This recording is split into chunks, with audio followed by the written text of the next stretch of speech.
Hello and welcome to the Community Show.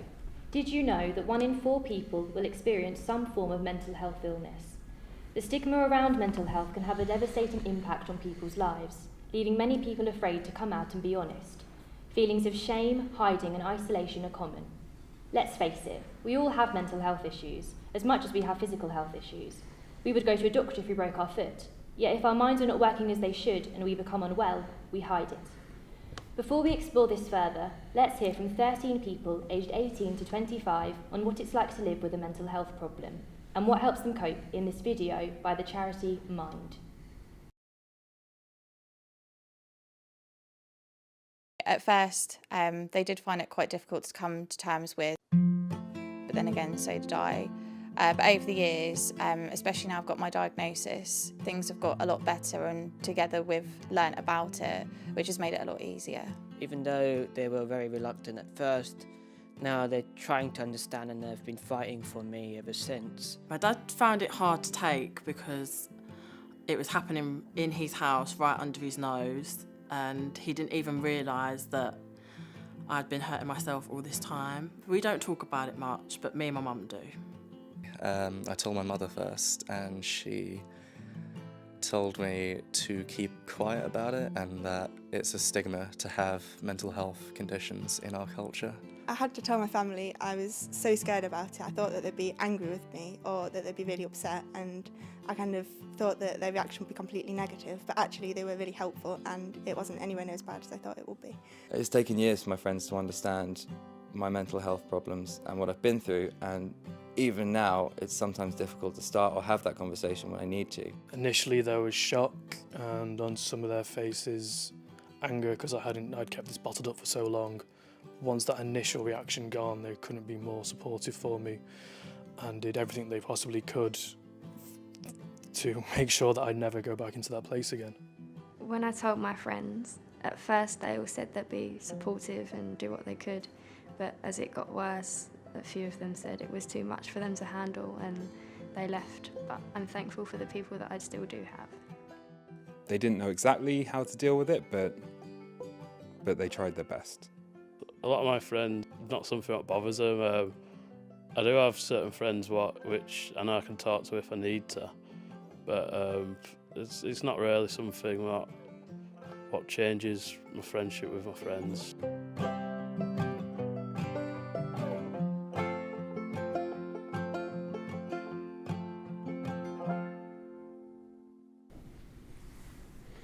I'm sure many of us can identify with this short video.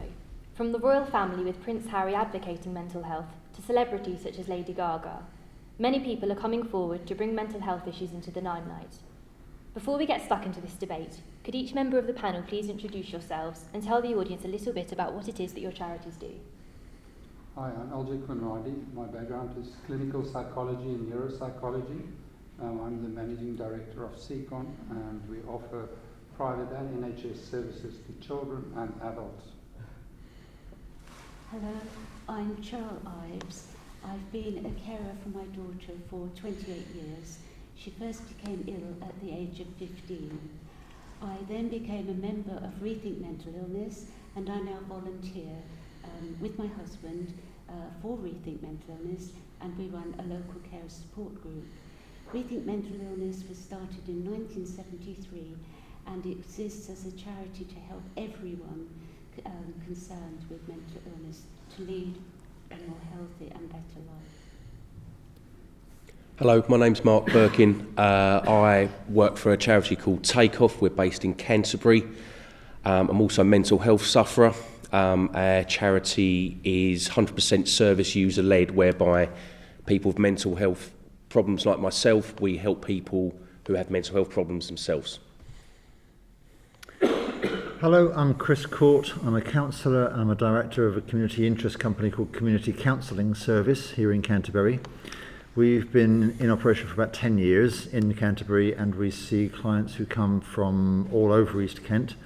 We take referrals from people privately if you make their own self-referral, but we also take referrals via NHS sources. And our mission is to make counselling available for everybody in the community. So we don't balk at the idea of cost or anything. We'll see people for free.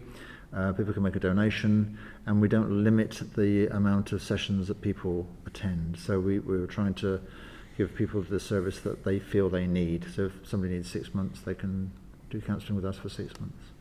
Thank you. This is a question for the panel. If 1 in 4 people suffer with mental health, why is there still so much stigma around mental health issues?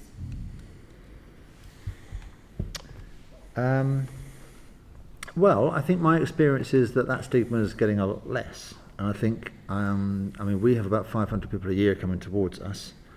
And my experience is that a lot of those people tell me that they have got somebody they talk to about their mental health, that they don't necessarily have a lot of stigmatisation going on in their world as they are now. They may have done in the past. They may have found it difficult to open up initially. I do think the way that the media is presenting everything is helping a bit in that sense. It's hard to say really. My experience is I think it's getting better. My experience is too, I think there's a stigma because there's just a lack of understanding. People who use our service at Takeoff, they tell us that people treat them differently, they're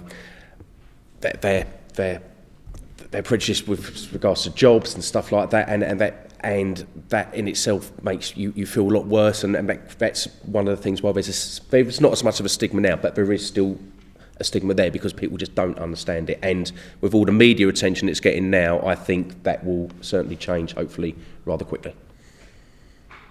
Can I say that I'm very aware I'm talking to media students, and I have to say that Alfred Hitchcock has a lot to answer for. Over the years, the way in which mental illness has been portrayed, both in film and in national newspaper media, has been appalling. But that is changing, and thanks to Harry and Kate and William, I think it's going to be even better.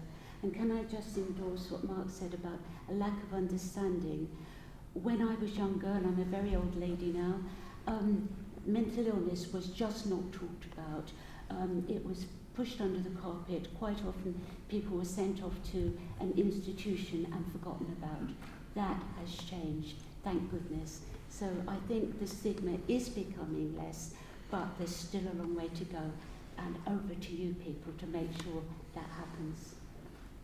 I think what's been very encouraging is the fact that the NHS has put a lot of effort in making mental health services available to everybody, children and adults. And we see it in many areas of society, so that's certainly positive in terms of the future. Okay. Do we have any questions from the audience? How can I approach someone who seems distressed by mental health illness? Could you repeat that, please?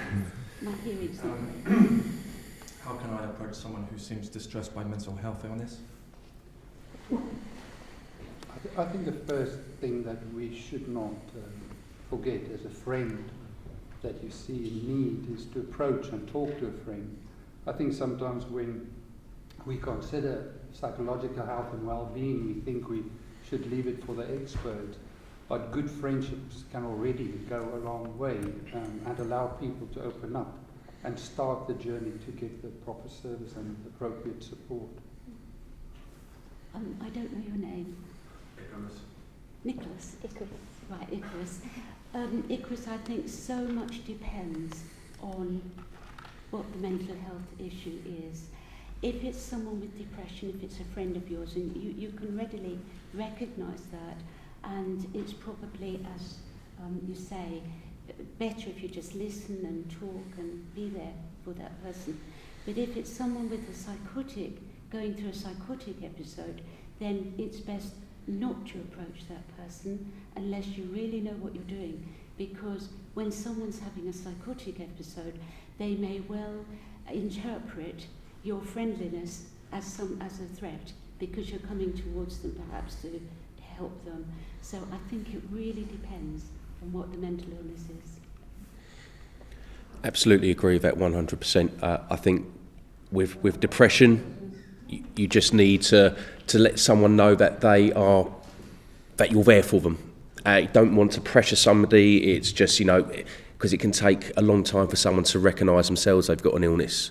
So if you can just give them the support and just be there for them when they need it, I think that's the best you can do, and hopefully, fingers crossed, they'll come out and admit to themselves they've got a problem.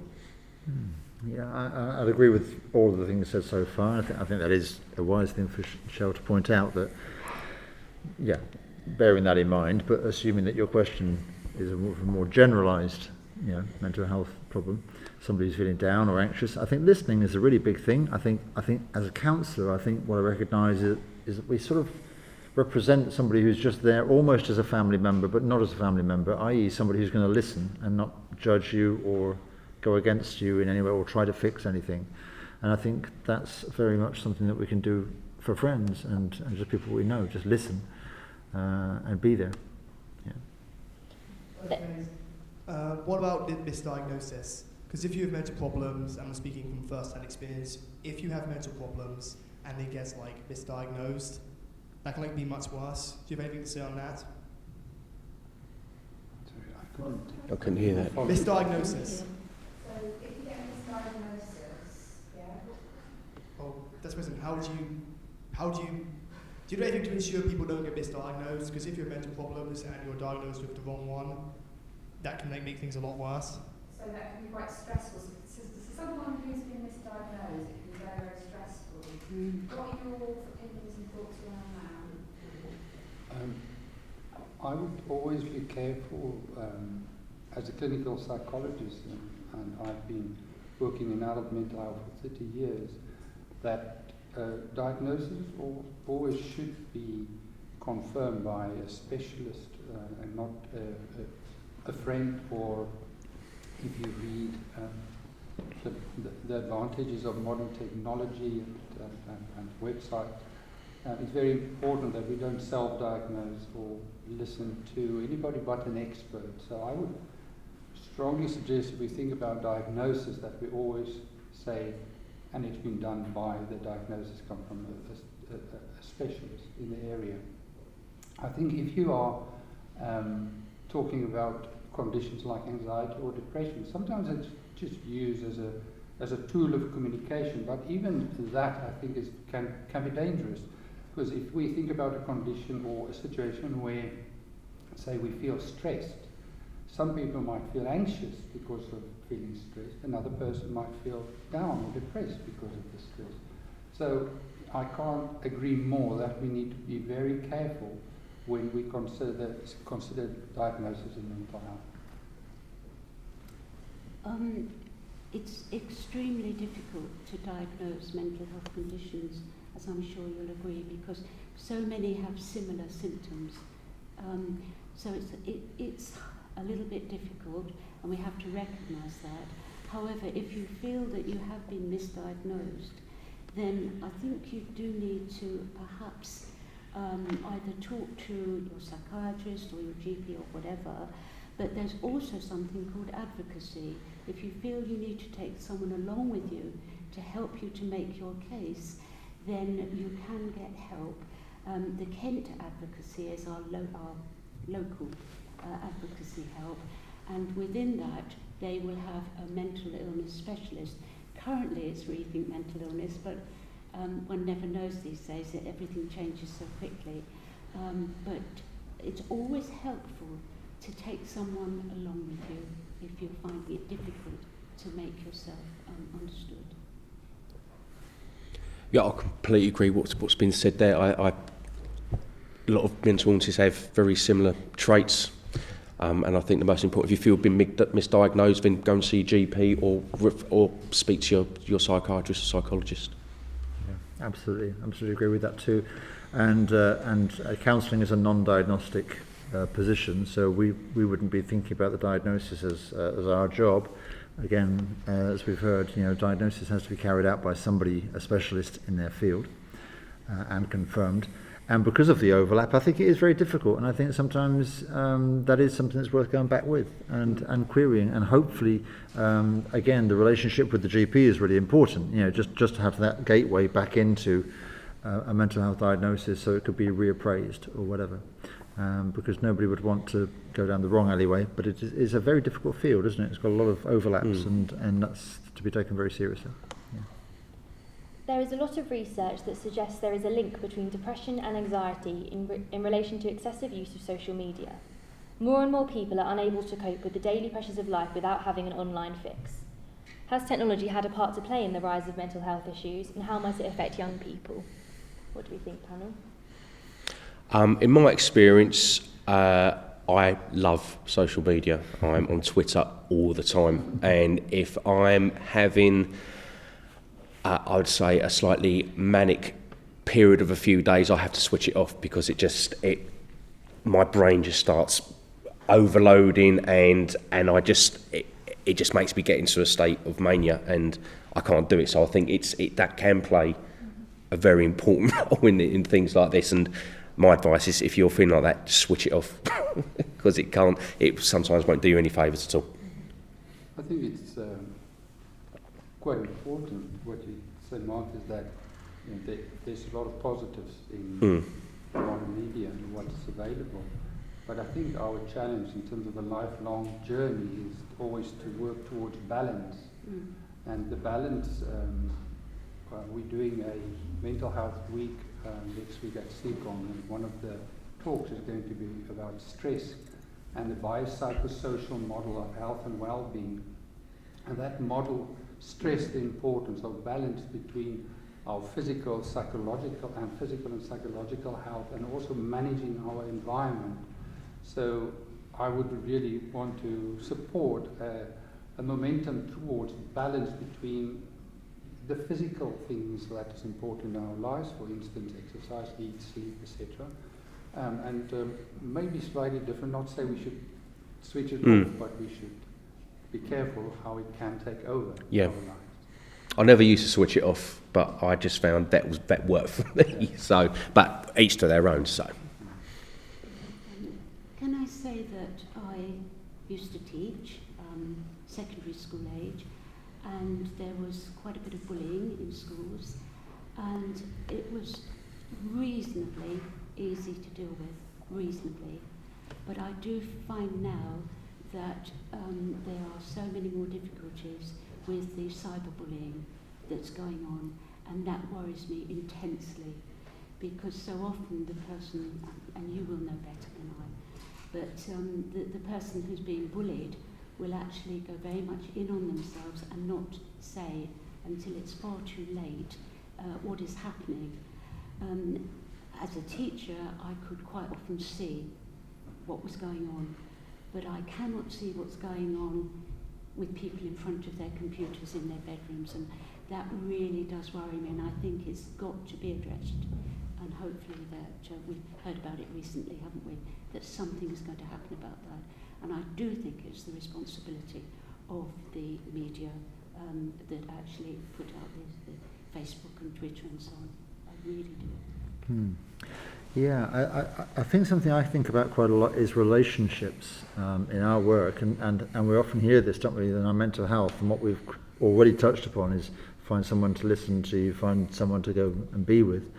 And we think about the relational aspect of our lives quite a lot in this kind of mental health place. And so what I wonder about with social media is how we're thinking about relationships if we're paying attention to something that's been written by somebody either carelessly or thoughtlessly, or even by somebody you don't even know, and it's now fed into your world in a way that's making an impact on you. So, and I think I heard somebody from a website, it was a Granny Knows Best kind of advice forum website or something, is saying, well, get some real friends too. You know, I'm aware that in this room you're probably friends with each other, you know each other, so that's good. But I think the virtual world holds the potential to sort of mess with our minds a little bit from a virtual place, and that's not a real relationship sometimes. So that's the bit that concerns me with it, but I also accept that we've got to find a balance, because it's very useful to have the internet in all its glory as well. So we have to be really careful with that balance, but also maintain, I think, thinking about what we're writing on social media. I think that's a really big thing for me. It's not a place to just expand subconscious ideas without care. Yeah. Do we have any more questions from our audience? What can I do if a friend or family member won't accept help? God, it's a tough one, isn't Yeah. it?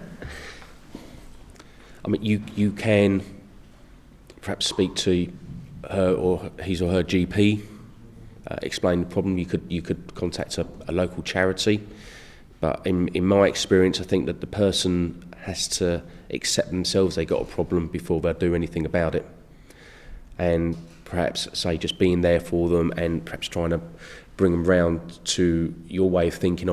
We think you do have an issue here. But pushing someone in a direction they don't want to go, they've got a mental health problem, can be pretty dangerous.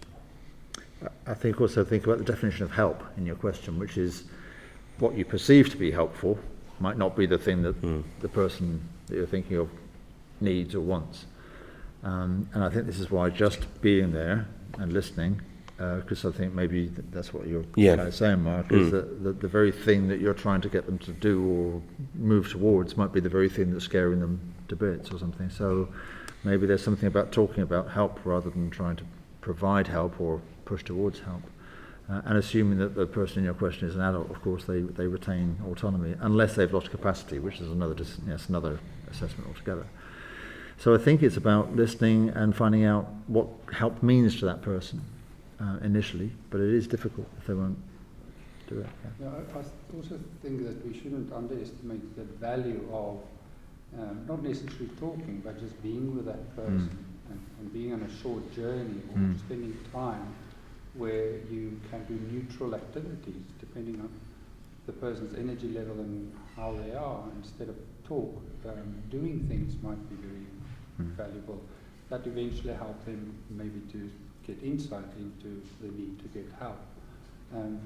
But within the field of psychology and counselling, we are very keen also on actions, to take action and do things. So instead of thinking, you need to do counselling with a friend or a family member, going for a walk or going for a meal or watching a program together.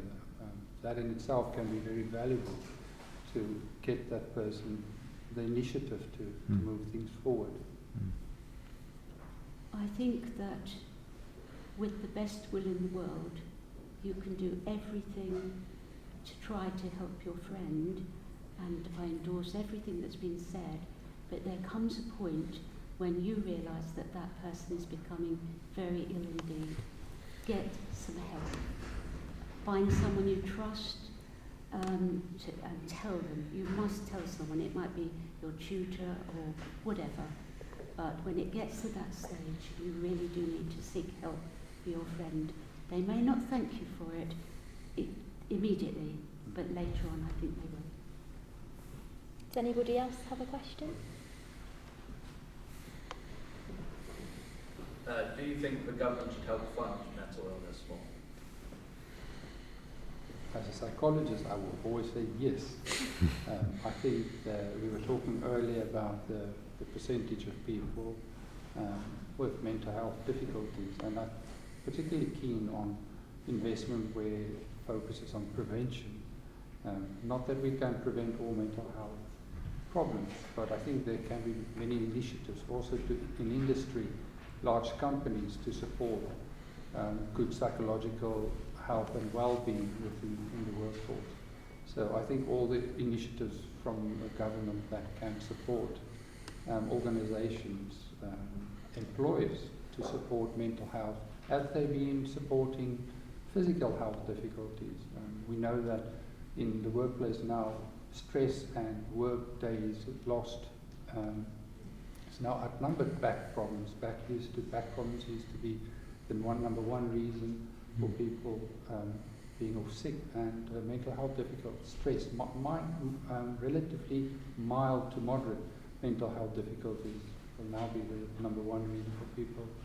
So it's also financially important for the government to continue to support more mental health services.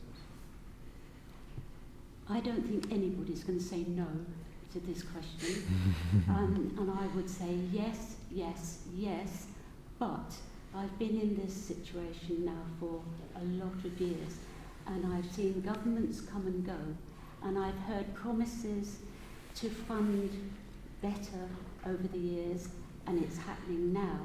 And what I would say is I've also seen those promises reneged on. The money hasn't gone where it's supposed to go. Acute physical health services have siphoned off money from mental health services. And so I would say, yes, please, more money from the government, but please can you make sure that it does actually come to mental health? Because currently that is not happening. It's not being ring-fenced, and that's what needs to happen. Of course, we need more money, but I'm a great believer in organisations like mine, Takeoff, and what Joan does there. From my own experience, I had to be in crisis before I got any help at all, and I don't think it should be like that for everybody, and I think organisations like ours need more funding from the government so we can try and catch people before they get in crisis and give them the help they need in the community with support groups and things like that, but it all costs money. And I think, in the long term, I think if more money was invested into organisations like ours, it would save the NHS money, because people aren't having to go to hospital potentially, or they're not having to see, have to attend a specific mental health unit, which costs thousands and thousands of pounds. So people with mental health problems just want to be listened to sometimes. And the only way you're going to do that is if you invest more money in organisations like ours, and hopefully that would make the world a difference. But the money has to be spent properly and put into the right areas, and they need to be funded correctly from the outset. Yeah, and I agree with all of the foregoing. But also, I think it is about the use of the money. I can't speak for how much funding there is in the government. Kitty, I don't know what the numbers are, and I don't know what that relates to in terms of physical health or industry or anything else. It seems evident from us on the panel that we've got people who work in voluntary sectors and charity sectors and stuff, that quite a lot of work's going on in places that aren't being presumably paid for by the government. So therefore the question is, how come not? And could they fund something more extensive and broader? And I think it's more about trying to get whatever the money allocation is used in a really beneficial way, and I think prevention is the way forward, because it must be more expensive to rescue people from difficult circumstances than it is to talk to them on a weekly basis, I would think. And of course that would also help with hospitals not being so overrun with A&E and stuff. So I think it's about the use of money as much as the amount of money, if you see what I mean. But then I don't know the amount of money, so I'd have to I'd have to be a financial person to know that. In a recent report by the BBC News education reporter, it said that children as young as 4 are suffering from mental health problems such as panic attacks, anxiety and depression. 9 in 10 teachers said they had experienced a pupil of any age suffering from anxiety and panic attacks. A Department for Education spokesperson said they will invest a record $1.4 billion to ensure all children get the help and support they need. Yet this is to help train up teachers as opposed to hiring qualified counsellors with mental health expertise. What are the panel's thoughts on this? How do you think this will impact mental health issues? I've worked in the schools, I've worked with young people, but not as young as 4. My understanding is that, mental health processes are developed early in life, and so difficulties could arise early on. I sometimes do wonder whether, because we've got a wider awareness of mental health, whether this is, of course, impacting on more and more people having a mental health problem in some way because they're aware of that, so it's quite sad to think that somebody at 4 years old would be having panic attacks and this and that, but maybe that's because we're now recognising them as such. We would be thinking about attachment systems and stuff, obviously, so maybe it's something to do with how families are organised and this, that and the other like that. So again, I don't know if it's about money. I think it's probably to do with how we're thinking about bringing children up in our families. What Chris said is very important just now.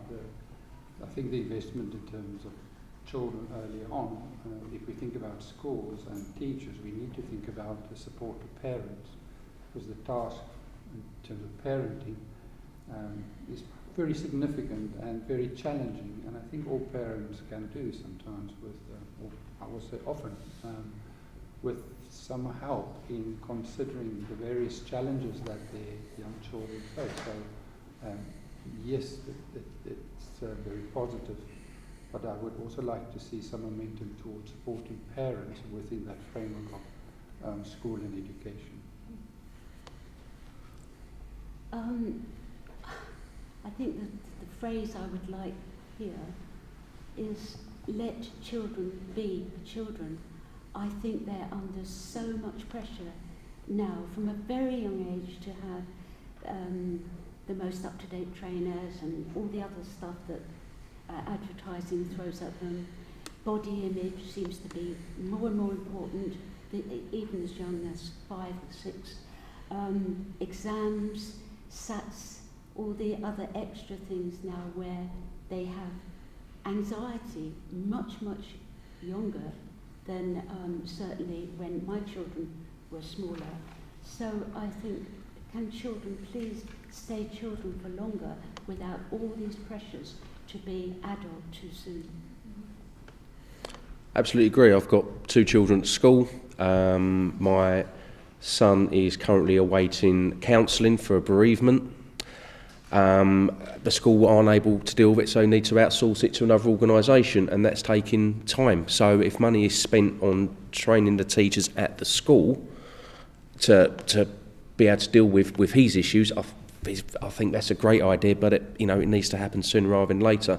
And Joe and I were talking about this beforehand. The pressures on children now are something else. My daughter is having kittens about her SATs, and I don't think it's fair, and I think things like that need to change as well. It's a pressure environment in schools now, as you guys probably know from your own education, and that needs to change. And I think if that changes, perhaps there will be less mental health issues with children as young as 4, or say my son's age, which is 8. So, thank you. Do we have any more questions from the audience? What are the obvious signs of mental health? I think, shall I start? Yeah. Mental health difficulties, I think it's very specific to every individual. So I think it's about changing the usual personality or the usual style of functioning that can be an indicator of stress or some mental health difficulties. So I would be careful not to say this is the only group of symptoms, but we often see in terms of behavior, we can see somebody becoming more irritable. In terms of emotions, we can see more outbursts where the person might become angry very quickly. So there are different categories of presentation that can be useful to keep in mind when we think about mental health. So anything to do with change in behavior, change in emotion, and then also changing the normal or the usual personality and the style of the person.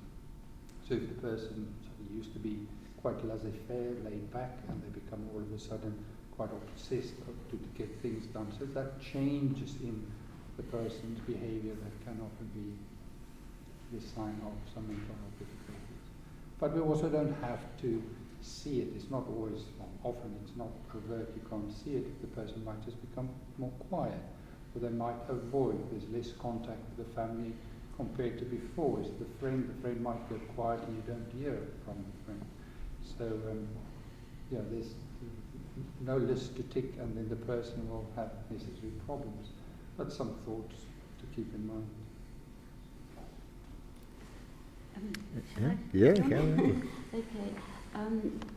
This is probably one of the more difficult questions that we've had this afternoon, because you're looking at several different issues here. You may be looking at young people who perhaps are beginning to become mentally ill through some reason, and I think that's been dealt with, the signs to look for. But you may also be looking at the other end of the spectrum, when somebody with a severe and enduring mental illness has a number of episodes. And as a carer, I've been able to learn how to notice when my daughter is beginning to go back down into an episode. So I think that it varies from person to person. If you're talking about the extreme, when somebody has been psychotic and is on lots and lots of medication, then years ago the signs were very obvious, because the side effects of the medications were such that you could tell immediately someone was very ill. Slurred speech, dribbling, shuffling, all the stuff you saw in One Flew Over the Cuckoo's Nest. But nowadays we have better medications in many ways, where you don't get those kind of side effects. And so quite often you don't know when somebody has a mental illness, and in a way that's good, because it gives people a better opportunity to live in the community and so on.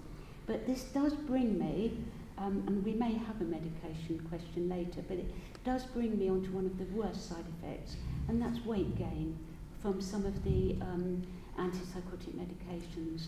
And I get very angry now with people talking about, people with who are overweight should not be given operations, and people who smoke and all that sort of thing. And I think, hold on here, you don't know the whole story. Somebody may have put on an enormous amount of weight because of the medication they're on. And so, I think it's very, very difficult to know how to treat that. But certainly I think that it does depend on where on the journey the person is as to how you will recognise whether they have a mental illness or not, or whether they're descending into mental illness. Yeah, I completely agree. I think you sometimes though these changes can be they happen very slowly over a course of a number of months, to the point where you don't actually notice them. It could just be a very slight change, very gradually, and that's what happened with me. I didn't realise what was happening to me until it was too late. So to answer your question, it's extremely difficult, and I think you have to have a good relationship with someone to be able to tell whether you can tell they have experienced some sort of mental illness. Because people wouldn't look at me and think I've got a mental illness, but my family know, and they can tell sometimes. So it's a really tough one. And I think it's interesting that the question sort of comes from several different angles, in a sense that professionally, if you're being assessed by a psychologist, that's one way, but that's probably not the thrust of the question. The thrust is probably about how we might recognise somebody in the family feeling worse, or a friend. I think mostly in my mind relationally, I think again that was mentioned earlier on, that if somebody's changed their way of relating to you, if you can't get a hold of them, or they're not corresponding with you, or they're just not very confident anymore, or they disappeared off the radar, then that's a pretty good indicator that something's changed in their mind. And I think relationships are really important in that sense. So, and we could probably even tell that in social media terms as well. Suddenly somebody that's on Facebook isn't on Facebook. That might give you a clue that they might not be feeling very sociable. So I think that's a really good thing to watch out for. Yeah. Do we have another question? If I needed help, where do I find a local support group? Can I start? Yeah, of course, yeah. Thank you.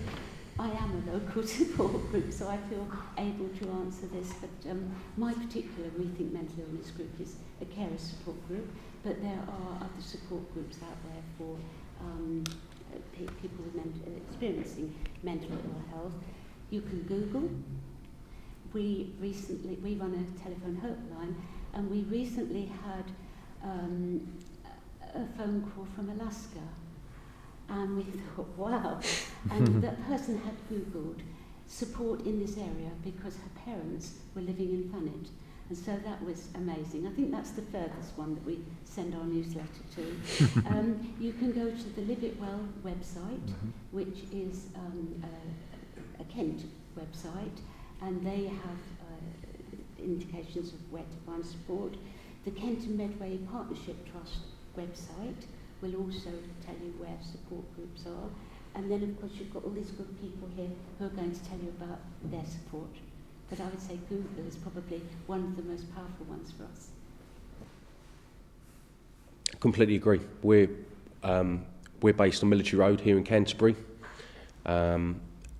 We've got a website, you can Google it, it's takeoff.works.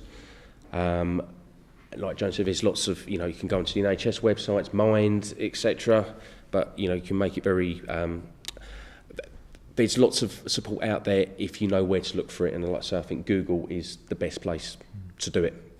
Because while we're not so much well publicised, we have a presence online.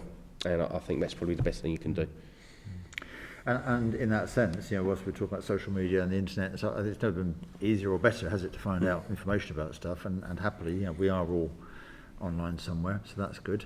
We're a counselling service. You're a support group. Rethink's a support group. I mean, and Mind is a really important website, I think, to grab hold of, because it's got a lot of links to other places from the Mind website. So if you just put Mind into the internet, that will take you to a lot of other links that are available. And of course, the health service, I think is really important, especially if somebody's got a condition that may need diagnosing or is getting worse, to go and visit the GP. Because the GPs actually hold the key to further access. One of the things we heard about earlier on about diagnosis, the reason for a diagnosis is to try and get the right treatment. And because treatments can be very particular to a person's needs, then of course always think about going to the GP. Or if you're advising anybody or somebody's asking, as well as local support groups, make sure that there's a GP contact if they're really unwell. Yeah. Just something to add on to that. At CCON we have got our IAP service, improving access to psychological therapies, the NHS service, where it is better if you go through your GP, but we can also self-refer, so you can literally pop into the office and make an appointment, and you will see one of the staff members. So yes, definitely, as far as possible, let the GP help and identify the service where possible, but also some of the services you can self-refer and see a qualified therapist. Can I just say something which I should have said when I first spoke? Rethink Mental Illness have a terrific website, www.rethink.org, and if you go onto that, you'll find not only where to find support groups, but all sorts of other help as well, including some terrific fact sheets on every possible subject connected with mental illness that you'd want to know about, including things like benefits as well as medications and so on. Do we have one final question? If medication is prescribed to me and I begin to feel better after taking it, is it okay to stop taking it? Absolutely not. I did exactly the same thing, and I thought I was getting better, and I thought, I don't need these anymore. I'm absolutely fine. And worst thing I ever did. When you've been taking this medication for so long, it's part of your chemical balance, and by stopping it straight away, it creates an imbalance which is it's really hard to deal with, extremely hard to deal with, and it can put you back to square one, and that's what you don't need. If you need to speak to a GP or a psychologist about medication. Just don't think you're okay to come off it, because, as I say, that is the worst thing you could possibly do. Your psychologist will tell you what to come off and when, if at all.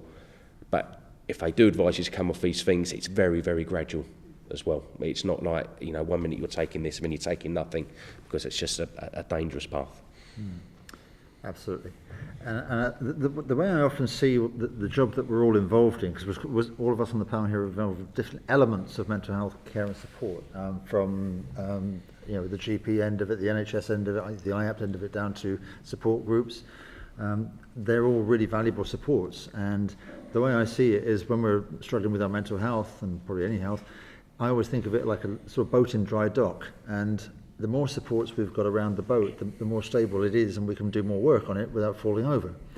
And one of those supports will be our medication, and one will be our therapist, and one will be our family, and one will be our friends. And if we can keep these things balanced, and I think that's a really big word that we've come up with today, is balanced. So doing anything extreme like stopping taking medication, just like that, is going to cause one of those supports to wobble. And I think that's absolutely essentially right. You know, so if it's about the medication, see the doctor or the psychiatrist or psychologist. If it's about therapy, go and talk to your therapist. If it's about friends, go and see your friends.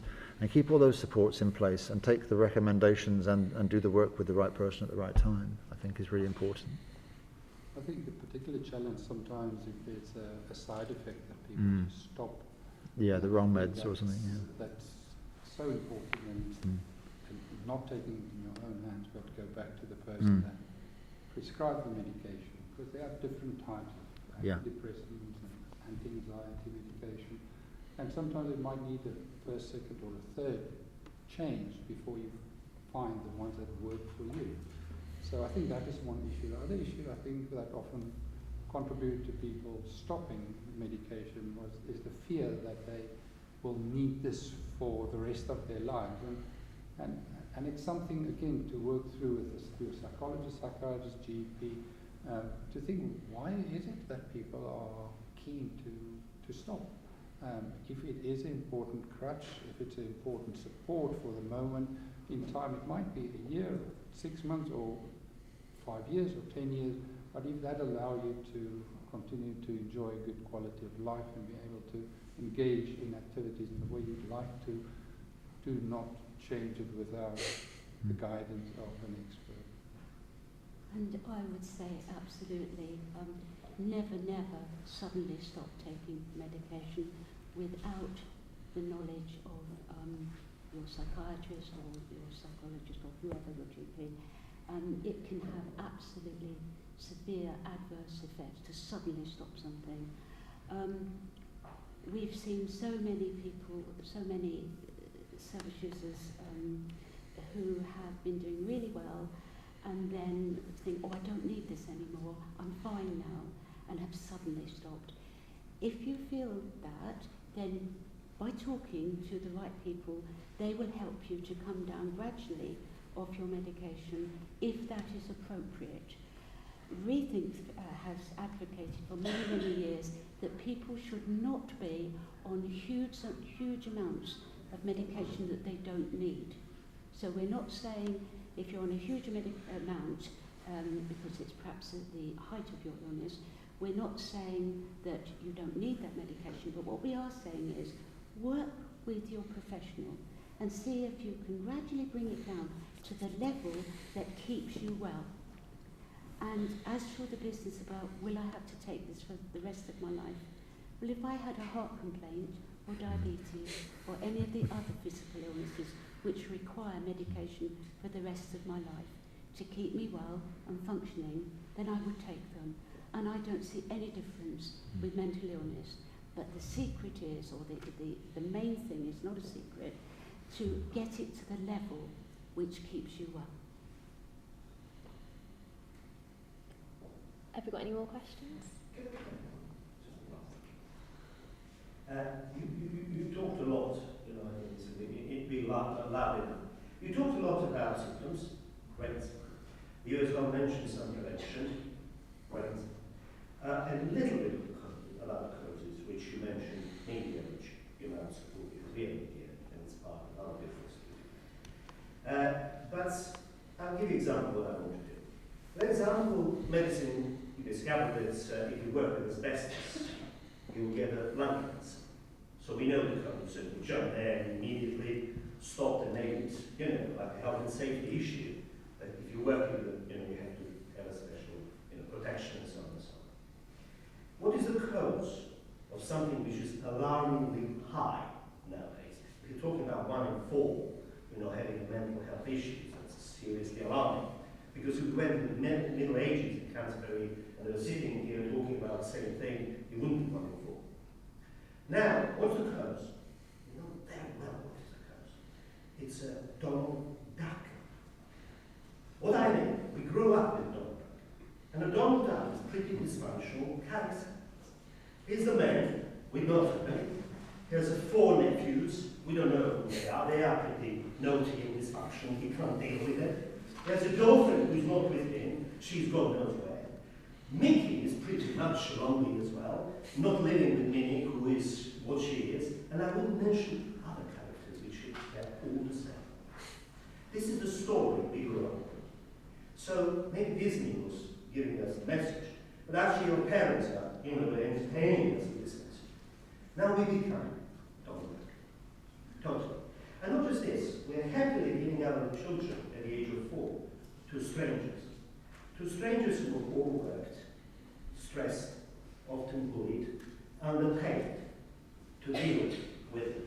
And then they have anxiety because they're very, young, without their parents, thrown into the world which they can't conquer.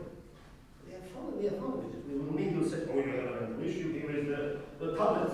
Not what is the code. So then, these same children go to nursery, to school, and go through this generation. And they're immediately told, you're individual, you have to stand up for yourself. So I had a little one who started going to school at the age of 4, and before that, everything was fine. After 4, he started to standing up for himself and said, don't you told! I never shouted at you, but you're shouting at me. Where do you learn that? Oh, yes, it's cool, because that's exactly what they do to him there. So, we are, repeating this pattern. Things are getting worse, and I would mention that the same child of mine, but generally, then when they go home, they are meeting their parents who work all day, who are stressed at work, who have to run and deal with all this craziness of the world we live. They then, have no time for them. They go into their rooms, which are overly neat and saturated. They slam the door, they switch on, and they offer this lie, total lie of the life where all these celebrities live lives which they don't. They're not real characters, they're just image. And of course they think, this is cool daddy of mine, who's working all right and can, affording to have a new whatever, mobile 7, iPhone 7. And that's where we are. And then you are on a other network because they can't go out anymore and safely play. So they have to hang out with what people provide. Alaska, God knows what they are. Can be pedophiles, great. And yes, it's a circle. So in your profession, if you're talking about coaches, where are those voices who are, pointing out these coaches and raising the issues of these coaches? Because I don't think so. The government will know exactly. Oh, you give more pills, or talk to them. As much as sometimes it's too late. So, what are we doing to ourselves? Where are the voices where we'll start raising these voices against the lives we live? Because that's the code. It's too late to make some bills and things. I would like to respond by thinking about the roles. I early on mentioned parenting. I think any momentum and energy and investment in future mental health should include helping parents to be parents and not to want to be a friend of the child. And I think where there's often 2 parents working and they work very long hours and there might be guilt there might be the tendency to give in to getting children early on certain technology. So I think the value in investing in parents and teachers to early on contribute to the shaping of that child's journey is crucial. I agree that if we wait for the mental health difficulties to be there, we've spoke about prevention, but I think that prevention needs to be from very early on, where we help children to acknowledge parameters of acceptable and unacceptable behavior, frameworks of correct functioning, and parents not to be anxious to apply certain principles to allow the child to know that he or she functioned within a framework of a family group or a classroom or a school. So definitely earlier better. I think we live in unique times. My generation we had 3 or 4 channels on the television. We had Action Men. We might have had a Commodore 64 computer we could play on. There's nothing like you guys have got now. And when I was growing up, my dad worked, my mum stayed at home. It was a very traditional sort of family life. But I think we live in a world now where social media, computers are just, they're all over us. You know, there's a game here, there's an app here, there's this, there's that. And I think as a generation, as a parent, we're learning with that because it's something we never experienced before in our past. From my experience, I think it's important children have some interaction and things like that, but I think it has to be rationed. And I think that, you know, I try and do as much sport and going out as I can with my children, but that's the way I want to parent. But some parents who have had a very stressful day at work and have got work to do in the evenings, it's very easy just to hand over a tablet and say, entertain yourself. So I think there's a responsibility on the parents to perhaps parent a bit better, if for want of a better phrase. That sounds really mean, but it's down to the parents to ration these things for their children, and hopefully they won't be all consumed by this modern technology which has overtaken us, because it's a really, really tough one. Really tough. It's what you're saying, Mark, is about parents being confident that what they do is right. Yeah. Not being hesitant, but to be confident, and with support in place, maybe more support available to parents that might allow them to be more confident to be the parent rather than wanting to. It's really tough because, you know, lots of people now, I live in Broadstairs and I know people who both parents commute to London every day, and, you know, it's really hard on the children, and the children will develop a relationship with a tablet or a mobile phone and that because the parents aren't there sometimes, and that's modern life now, unfortunately. There's a lot more pressure on us as parents than there's ever been, I think. Yeah, I suppose when we think about mental health, and I think it's always interesting to think about the phrase mental health, because quite often people use mental health as a negative. They say mental health, by which we might mean mental health issues or problems, when in fact actually mental health is being mentally healthy. It's actually being able to be resilient to problems and cope with your normal day-to-day life and drop your keys on the front doorstep without having a fit, you know, and just be normal with your life, whatever your life contains. And I suppose something I think about a lot is the fact that clients don't come to us in counselling and have problems with stuff like their iPhone needs, or they actually do come and talk about their relationships, and they talk about their families, and they talk about the abusive parts of relationship as well, but, you know, who's done them wrong. But it doesn't tend to be geared up around, and this is a range of client ages that we work with, from, you know, 16 up to 90. In fact, our oldest client is 90. And I think they're all hopeful of change, and they're all hopeful of thinking about something to do with getting on with their life.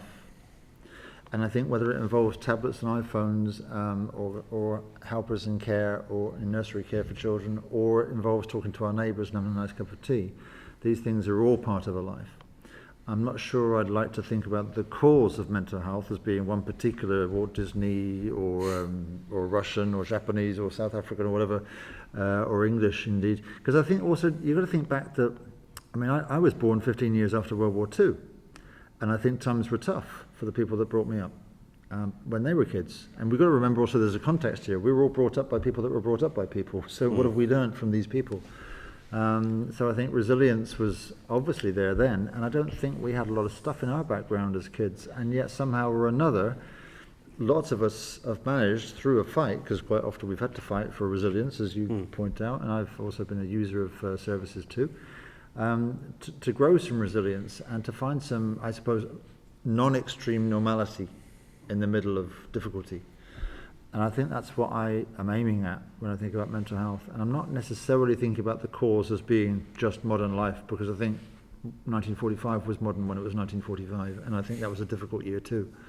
And I'm sure 1910 and 1923 and 1926 general strike, and I don't think it's ever been much different.